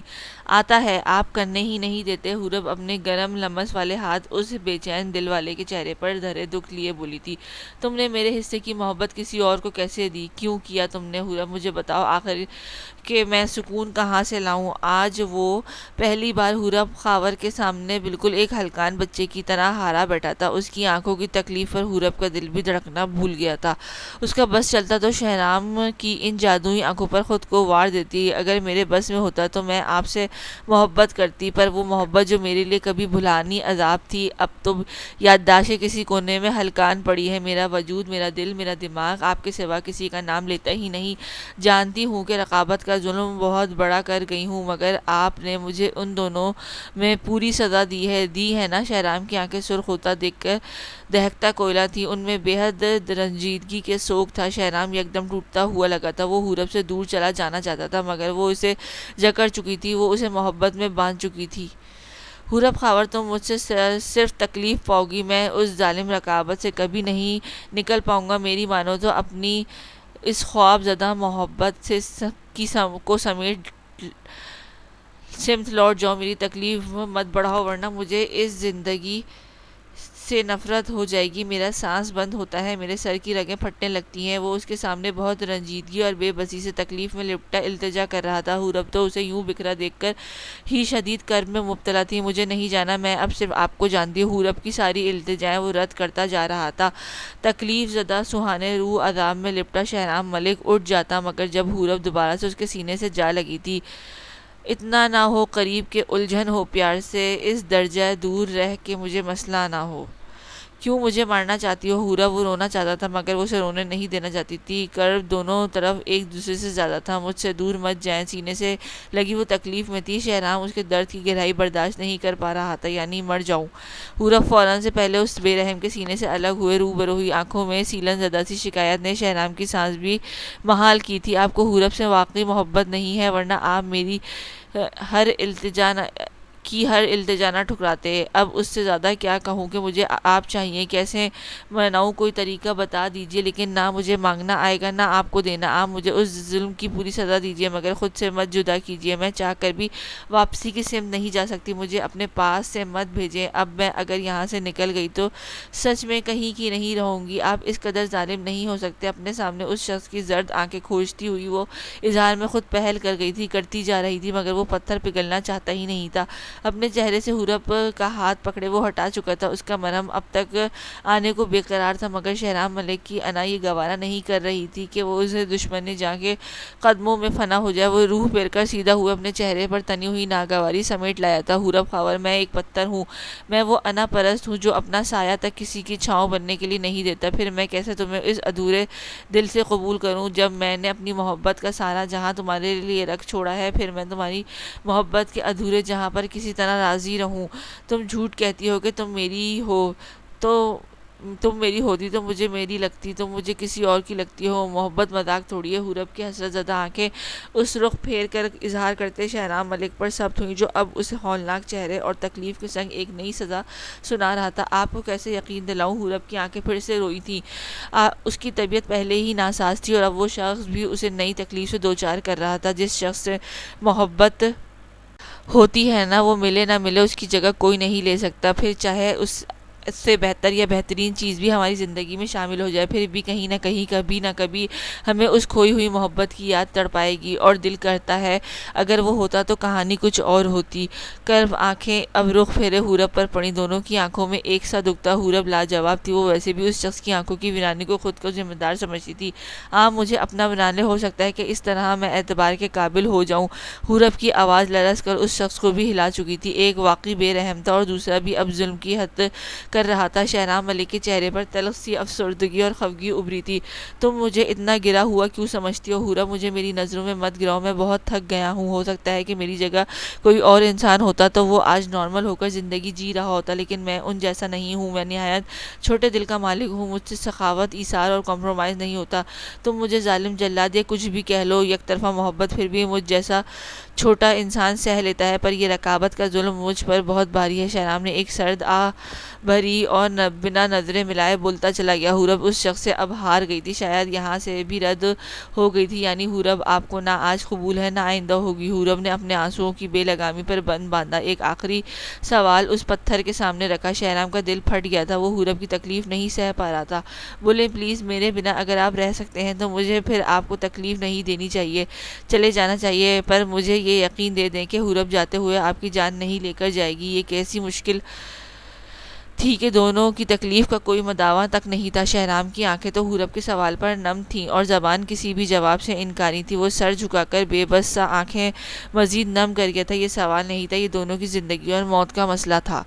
شہرام پلیز مجھے کچھ تو مکمل دے دیں، یا پوری آزادی یا پھر مکمل اسیری، میں قبول کر لیں، میں جیسی بھی ہوں آپ کے سوا کسی کی نہیں ہوں۔ کوئی ایسی صورت بنا دے جس سے حورب شہرام کی مزید تکلیف نہ بنے۔ اپنے دونوں ہاتھوں کی ملائم انگلیوں کو پورے سے وہ اس طلسمی حسن والے کے چہرے کو پاگل نمی ہٹائے بہت بے چین ہوئے بولی تھی، مگر وہ خاموش تھا۔ اس کے پاس نہ اسیری کا حق تھا نہ رہائی کا اختیار۔ خود کو وہ ایک بڑے بے کار شے سمجھ رہا تھا۔ رخ حورب کی طرف کیے وہ بیڈ پر سیدھا ہو کر اس کے قریب ہو کر بیٹھا اور ایک بار پھر سے اس کی ہلکان گرفت میں تھی، اور گرفت کا انداز ایسا تھا کہ وہ جو کہہ رہا تھا وہ حورب سمجھ جاؤ۔ اب اسے سمجھ نہیں آیا تھا کہ وہ پگلی اسے رہائی سمجھے یا پھر اسیری۔ دونوں روئے تھے، نہ جانے کس کس بات نے ان دونوں پر یہ تکلیف دہ عذاب اتارا تھا۔ سانس ایک دوسرے سے الگ ہوتے ٹکرائی تھی، دونوں ایک سے بے حال تھے۔ مجھ سے یہ سوال دوبارہ کبھی مت کرنا، اسیری ملے یا رہائی، چپ چاپ قبول کر لینا، اپنا خیال رکھو، سو جاؤ، اب تو مجھے تھوڑا کام ہے۔ حورب کا چہرہ دیکھتے وہ پھر سے اس کا ہاتھ چھڑایا، اس کے ماتھے پر بہت مدھم انداز میں پیار دیے اٹھ کھڑا ہوا تھا۔ پیچھے مڑا تو حورب کی تھکی مگر مطمئن صورت اور ماتم زدہ آنکھیں دیکھ کر خود بھی بے چین ہوا تھا۔ شہرام مجھے اتنا دکھ دیجیے گا جتنا میں سہ سکوں، میں بہت کمزور ہوں۔ حورب کی تھکی آواز اسے عقب سے سنائی دی تو اس کے چلتے قدم رک گئے تھے، مگر وہ مڑنا اور ٹھہرنا نہیں چاہتا تھا، کیونکہ اگر وہ آج پلٹ جاتا تو شہرام ملک کے اصول ٹوٹ جاتے اور حورب بھی اسیری نازل ہو جاتی، مگر وہ اپنے دل کی یہ توہین نہیں کر سکتا تھا۔ بنا کچھ کہے اپنا چہرہ رگڑتا وہ اسٹڈی کی طرف بڑھ گیا۔ حورب بھی شاید رو رو کر تھک چکی تھی، اور وہ ہلکان سی سہی مگر مسیحائی کا لمس اسے کچھ پرسکون کر گیا تھا۔ تبھی اپنا سر دوبارہ سے بیٹھ کیے پشت ٹکائے آنکھیں موند گئی تھی، بند آنکھوں سے بھی نہ چاہتے ہوئے نمی رواں ہوئی تھی۔ حورب سے صبح ملنے جاؤں گی، بہت یاد آ رہی۔ گل ابھی چینج کیے باہر آئی تو ایک دم حورب کو مس کیے دل میں سوچتے ہوئے ارادہ کرتی ہوئی بولی تھی۔ اپنے بیڈ پر سے بلینکٹ کو ہٹائے اب وہ سائڈ ٹیبل سے بک اٹھائے بیٹھ گئی تھی۔ گل کی سوچیں حد درجہ منتشر تھیں، آج اتنے سالوں بعد وہاں سے ملاقات نے اسے پھر سے بے چین کیا تھا۔ وہ اس شخص کو انکار کرتے کرتے تھک چکی تھی۔ وقت اور حالات سب مل کر گل پر بوجھ بنے ہوئے تھے۔ کتاب کے بیچ انگلی دبائے وہ اداس سی تکیے کی بیڈ سے لگائے ٹیک لگایا چکی تھی۔ مصطفیٰ ہمدانی اس کی زندگی کا ایک بہت خوبصورت حصہ تھا۔ وہ شخص جس کے ساتھ گل شادی کے 5 سال رہی، یہ 5 سال اس ساحرانہ وجاہت کے حامل شخصیت نے اپنی بے پناہ محبت اس گل پر دل و جان سے نچھاور کی تھی۔ گل کی سائڈ ٹیبل پر دھری مصطفیٰ اس کی اور ایک سالار کی تصویر اٹھائے وہ اپنی پرانی خوبصورت یادوں میں کھو گئی تھی۔ مصطفیٰ بھلے سنجیدہ مزاج انسان تھے، مگر وہ گل کو دیوانے تھے۔ وہ اس گزار حسن والی گل خاور پر دل و جان سے فدا تھے۔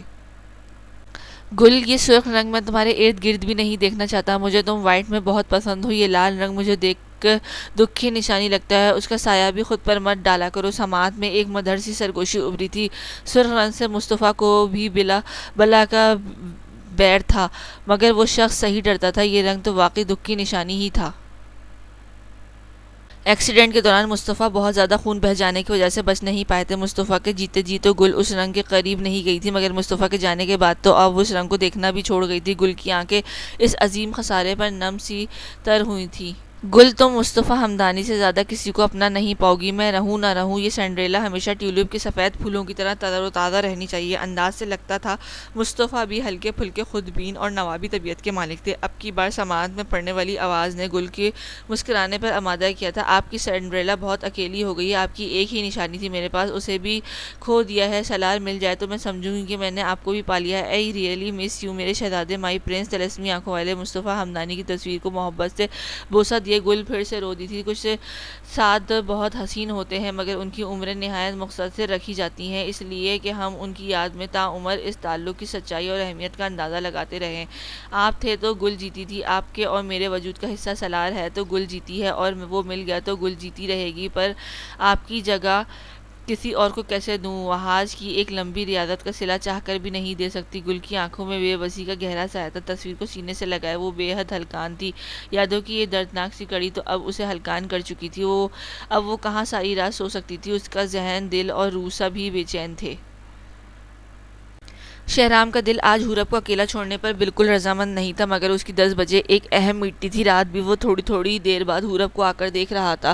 فجر کی نماز کے بعد اس نے حورب کے لیے خاص دعا بھی کی تھی۔ دل نے تو رو رو کر حورب مانگی تھی، اور کل رات حورب کے اظہار نے شہرام کے اندر کچھ سکون ضرور اتارا تھا، مگر فی الوقت اس کے لیے پہلے حورب کی طبیعت کا بہتر ہونا ضروری تھا۔ اس تپش کو خود سے اتار پھینکو حورب، یہ شہرام ملک پر زیادہ سوٹ کرتی ہے۔ امید کروں گا کہ اب تم خود کے ساتھ کوئی ظلم نہیں کرو گی۔ آئی ڈونٹ نو کہ میں کیا چاہتا ہوں، مگر کم از کم تمہاری کوئی تکلیف مزید نہیں چاہ سکتا۔ کوٹ بازو پر دھرے وہ بیڈ تک آیا اور اس کے روبرو بیٹھ کر سامنے جاگی ہوئی اداس سی حورب کو دیکھتے بولا تھا، جو رات کی نسبت اب کچھ بہتر لگ رہی تھی۔ ٹھیک ہے۔ حورب کا مرجھایا چہرہ اور تھکی آواز سن کر وہ اسے محبت سے دیکھتا ہوا قریب ہوا اور اس کے ہاتھ پکڑے ہلکی سی مسکان دیے اسے تکنے لگا۔ خود کو تکلیف تو نہیں دو گی نا؟ رات کی ساری بے رحمی ہٹائے وہ اس نڈھال پری پر نہ جانے کیوں وعدہ چاہتا تھا۔ حورب تو دل تک اس شخص کی ان آنکھوں کی ٹھنڈک سے آسودہ ہوتی تھی اور اپنا سر نفی میں ہلائے بہت دھیما سا مسکرائی۔ میں کیسے یقین کروں؟ شہرام کی بے قراری پر وہ پھر سے اداس تھی۔ یقین دلانے کے معاملے میں کمزور ہوں نا، ایسے ہی مان لے۔ حورب جانتی تھی وہ اسے لاجواب کر گئی ہے، مگر وہ پھر بھی اپنی مہربان نظروں سے دل فریبی لیے اس کے گال پر اپنا ہاتھ بہت پیار سے رکھتے ہوئے اٹھ کھڑا ہوا تھا۔ اسے میٹنگ کے لیے دیر ہو رہی تھی، دونوں کی نظریں بے وجہ بے انتہا محبت لیے ملی تھیں۔ میں سرخ رنگ کو تم پر آنے سے اس لیے روکتا ہوں کہ وہ میرے ناپسندیدہ رنگ تھا، مگر آج تمہارے چہرے کی یہ سرخی دیکھ کر مجھے احساس ہوا کہ یہ بہت جلد میرا پسندیدہ رنگ بن جائے گا۔ بنا اسے کہے وہ بس حورب کو دیکھ کر سوچ رہا تھا، جو اب سر جھکائے پھر سے آنکھیں موند گئی تھی۔ کوٹ بازو اور سے اٹھا کر ہاتھ میں پکڑے وہ ایک اور مہربان اور قربان سی نظر حورب پر ڈالتا باہر نکل گیا تھا۔ حورب کو بخار اب کافی نقاہت زدہ کر رکھا تھا، وہ دوبارہ سے سر تکیے پر دھرے لیٹ گئی، مگر تھوڑی ہی دیر میں وہ دروازے کے نوک ہونے پر حورب پھر سے ٹیک لگائے متوجہ ہوئی۔ نیمل بہت ہی فکر لیے ہلکی سی مسکان کے ساتھ سوپ کا باؤل لیے حورب کے قریب آئی۔ حورب کا دل تو نہیں چاہا، مگر وہ پھر بھی بے دلی سے مسکرا سی دی تھی۔ یا اللہ، میری پیاری سی دوست، اتنی نڈھال کیسے ہو سکتی ہو تم؟ حورب، اب کیسی ہے طبیعت؟ نیمل نے ایسی فکر بھی زہر ہی تھی، نہ جانے وہ کس منصوبے کو پایا تکمیل پہنچانے آئی تھی، مگر حورب تو معصوم تھی، کب سمجھ سکتی تھی کہ نیمل کی جھوٹی فکر اور مسکراہٹ کے پیچھے کیسا گھناؤنا چہرہ قید ہے۔ حورب نے ہلکی سی اثبات میں گردن ہلا کر گویا اسے ٹھیک ہونے کا اعلان دیا تو نیمل باؤل ساتھ ہی لیے بیڈ پر اس کے ساتھ جا بیٹھی۔ دیٹس ویری گڈ، چلو یہ لو سوپ، تمہارا سارا چچی نے بھجوایا ہے اور ہدایت کی ہے کہ تمہیں پورا پلا کے آؤں، دیکھنا اسے پیتے ہی تم نے چھلانگیں مارنی شروع کر دینی ہے۔ چلو شاباش۔ بظاہر بہت پیار سے وہ حورب کو قائل کرتی ہوئی بولی تھی، مگر حورب کا اس وقت کسی چیز پر کوئی دل نہیں تھا۔ نہیں پلیز، میرا اس وقت کسی چیز کا موڈ نہیں۔ حورب نے بے دلی سے صاف انکار کیا، مگر نیمل کے چہرے پر پہلے سے زیادہ شدید فکر اور پہاڑ امٹ چکا تھا۔ اصل فکر تو اسے اپنے پلان کے فیل ہو جانے کی تھی، جو وہ اس طرح افورڈ نہیں کر سکتی تھی۔ ہاں، انکار نہیں چلے گا۔ ابھی جاتے ہوئے شہرام بھی مجھے کہہ کر گیا ہے کہ حورب کو یہ پورا پلانا دیکھو سب تمہارے لیے کس قدر ہلکان ہے۔ چلو شاباش، اٹھ کے بیٹھو، کہو تو میں پلا دیتی ہوں۔ وہ اس قدر شدید فکر تو اب حورب کو بھی ہضم نہیں ہوئی تھی۔ نیمل کو جھوٹ بھی اسے خاصا ناگوار گزرا تھا، اور نیمل کو تو اس دیدہ دلیری اور کمال قسم کی اداکاری پر ایوارڈ ملنا بنتا تھا، جسے خود پتا تھا کہ وہ وقت پڑنے پر کس سے گدھے کو باپ بناتے ہیں۔ وہ دل میں حورب خواب کو نقاہت لیے دیکھ رہی تھی، مگر آنکھوں میں بہت محبت اور اپنائیت لیے وہ اس وقت خود کو حورب کے سب سے زیادہ خیرخواہ ثابت کر رہی تھی۔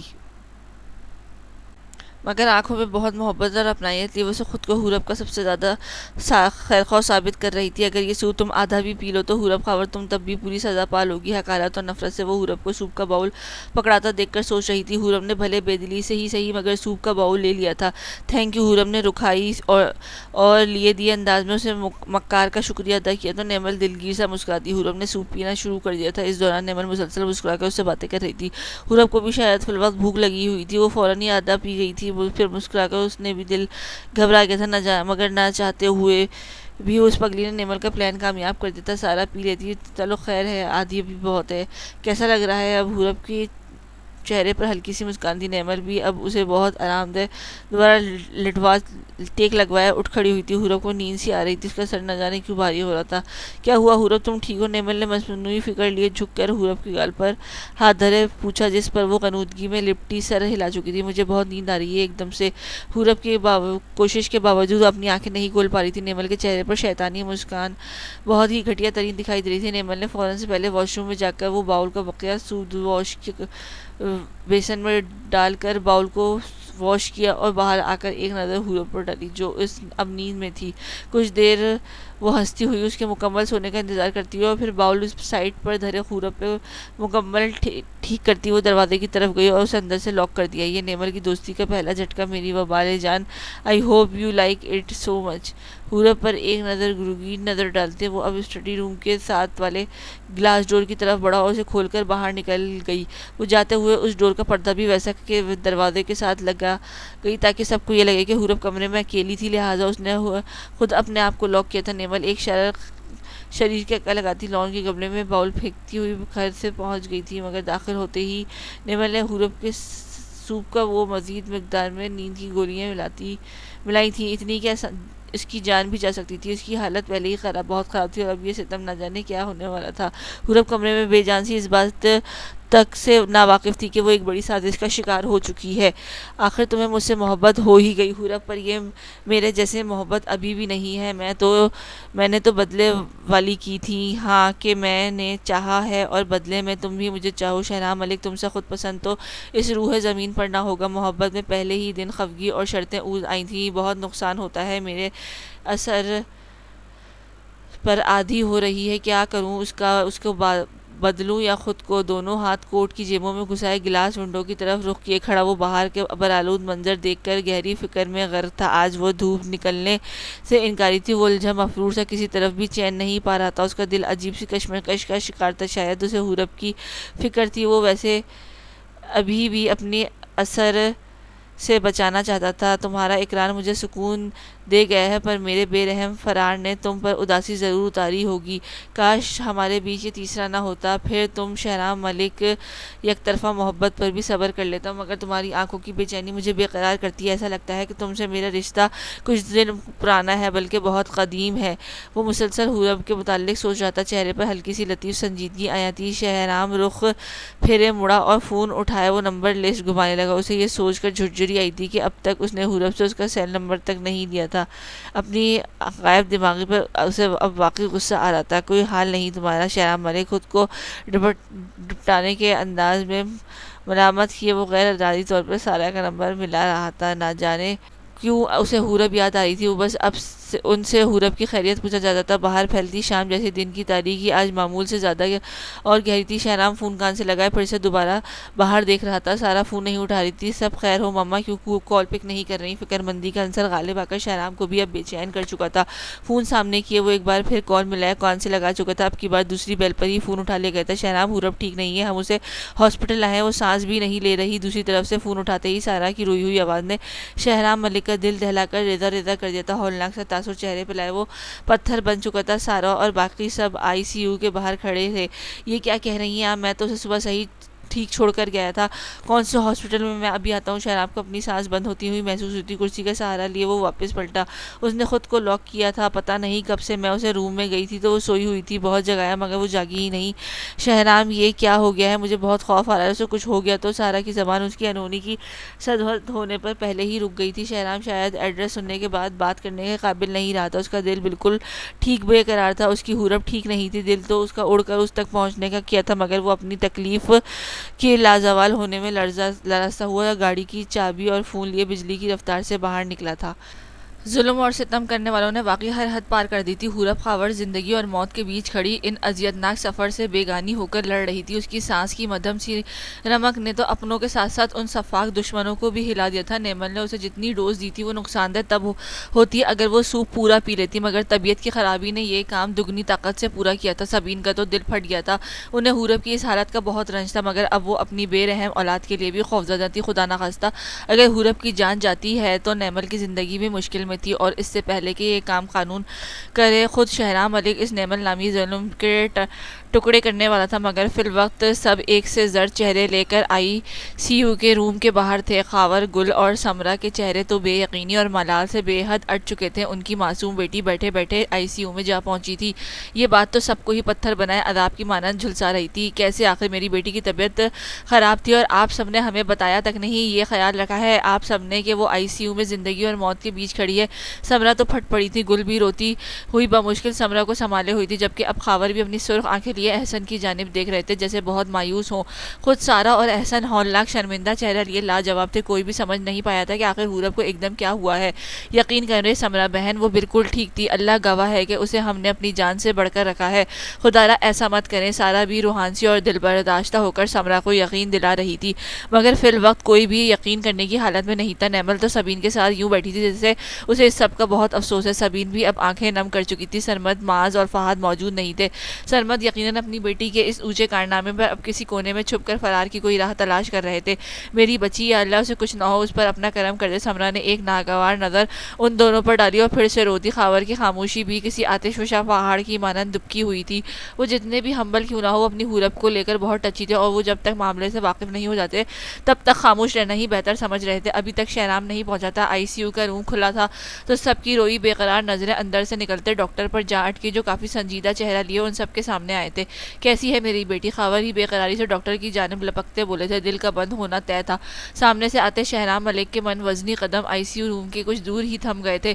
چہرے پر صرف اندھیرا رقم تھا۔ ڈاکٹر کیا کہے گا؟ کچھ ایسا ویسا سننے سے پہلے ہی شہرام ملک چاہتا تھا کہ اس کی روح پرواز کر جائے، کسی انہونی کے ہونے سے پہلے اس کا بیکار سانس اس سے جدا ہو جائے۔ Thanks God she is okay now, ورنہ انہوں نے خود کو مارنے میں کوئی کسر نہیں چھوڑی تھی۔ جہاں باقی سب لوگ حیرت کے جھٹکے میں غرق ہوئے تھے، وہیں شہرام ملک ہاتھ بڑھائے دیوار کا سہارا لیے ساتھ لگ چکا تھا۔ ابھی اس کے دماغ پر مزید نشتر چلنے باقی تھے۔ خاور، گل، سمرا، سارا، احسن کے چہرے فک ہو چکے تھے۔ سبین نے ایک حقارت آمیز نظر نیمل کے مطمئن شیطانی چہرے پر ڈالی، جو کہ اس قدر آرام سے کسی کو موت کے منہ میں دھکیل کر بھی پرسکون تھی۔ انہیں آج پہلی بار نیمل کے ماں ہونے پر افسوس ہوا تھا۔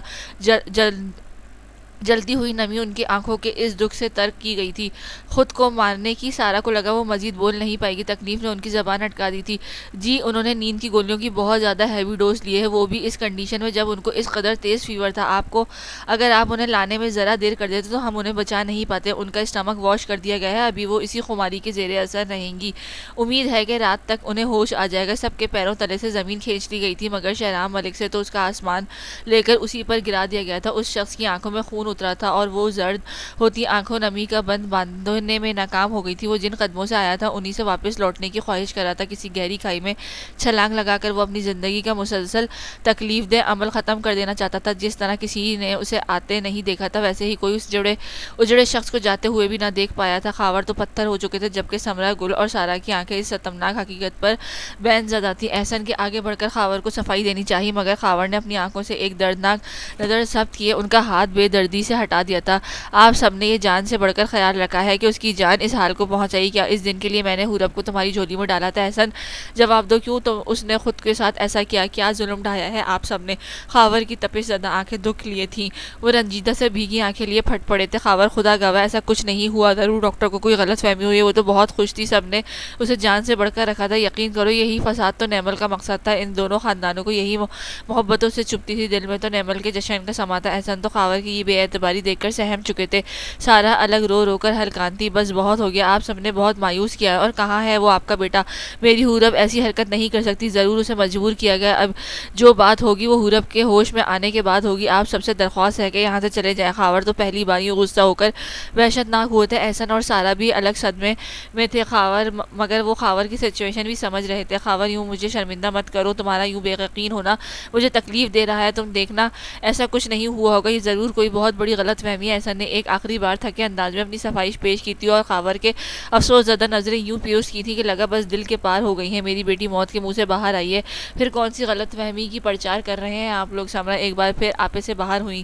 سارا نے تباہ کن چہرہ لیا، ان کو آگے بڑھ کر تسلی دینی چاہیے، مگر وہ برے طریقے سے ان کے آگے بڑھ کر روک چکی تھی۔ اب حورب تمہارے گھر نہیں جائے گی۔ احسن پلیز مجھے مجبور مت کرو کہ میں کوئی تلخ کلامی کر جاؤں، آپ سب تشریف لے جائیں۔ خاور حتمی فیصلہ سنائے سارا اور احسن کو پتھر کر چکا تھا، جبکہ نیمل کے چہرے پر فاتحانہ ہنسی ابھر کر فوراً سمٹ چکی تھی۔ اسے کہتے ہیں ایک تیر سے دو شکار صدقے جاؤں تم پر نیمل، یعنی شہرام علی کو تکلیف تو دے دی، پر ساتھ ساتھ بیچارے ان دو پکے دوستوں کی دوستی بھی تباہ کر دی، اور اوپر سے سونے پہ سہاگا۔ تو دیکھو اس حورب نامی فساد سے بھی چھٹکارا ہے نیمل، دل چاہ رہا ہے تمہارا منہ چوم لوں۔ ویل ڈن، اب ذرا دل میں سکون آیا۔ نیمل کو ذلیل کیا تھا نا تم نے شہرام ملک، اب یہ دیکھ کر تمہاری پیاری اور نیاری معصوم بیوی نے خودکشی کی کوشش کی ہے، اف مار دے گا، تمہیں بہت مزہ آئے گا، آگ لگانے کے بعد دور بیٹھ کر تماشا دیکھنے کا مزہ آئے گا۔ نیمل کے چہرے پر کمال کی حقارت ابھری تھی، دل میں وہ اپنے پلان کے کامیاب ہونے پر ناراض تھی۔ خاور کی بات پر احسن نے اپنی آنکھوں کی نمی صاف کیے سارا کو چلنے کا اشارہ کیا تھا۔ نیمل اور سبین بھی ان کے پیچھے ہی چل پڑی تھی۔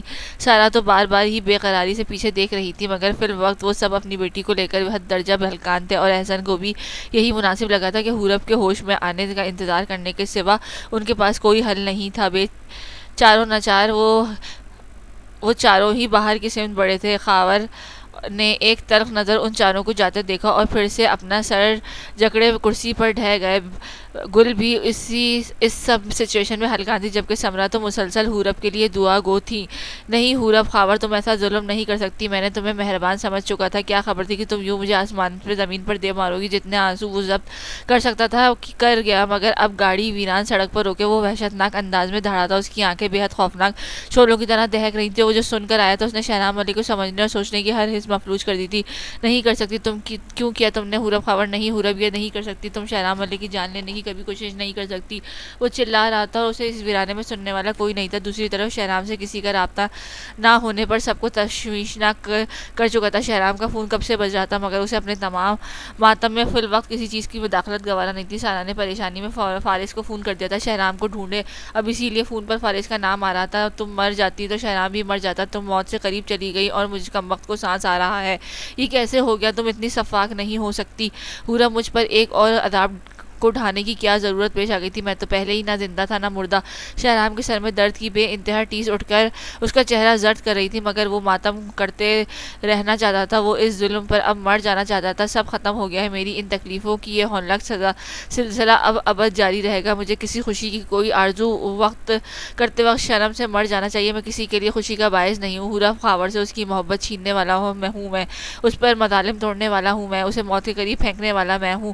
نہیں حورب، مجھے اتنی بڑی سزا نہیں دینی چاہیے تھی جو مجھے جیتے جی مار گئی۔ دعا ہے کہ آج میرے سر کی نس پھٹ جائے، میں تمہارے سامنے کبھی نہ آ سکوں۔ ہاں مجھے مر جانا چاہیے، میں بے سکون شخص اب قبر میں ہی سکون پاؤں گا۔ وہ اپنے آپ میں نہیں تھا، درد کی انتہا اس بے جان کر رہی تھی۔ اس کی آنکھوں کے آگے سایہ لہرا رہا تھا، کہیں اس کی خود کی دی بددعا قبول تو نہیں ہو رہی تھی۔ وہ بمشکل مڑ کر وہ گاڑی کی ڈور کھولے اندر بیٹھا تھا، اسے لگا اس کے سانس لینے میں دشواری ہے۔ ٹائی کھینچ کر پھینکتا ہوا اب وہ سر سے سیٹ سے ٹکا چکا تھا۔ فون کی چنگارتی بیل اس کے دماغ کو مزید سن کر رہی تھی۔ اپنے چہرے کی ساری تکلیف ہٹائے وہ فون پر ہاتھ مارے بند کر چکا تھا۔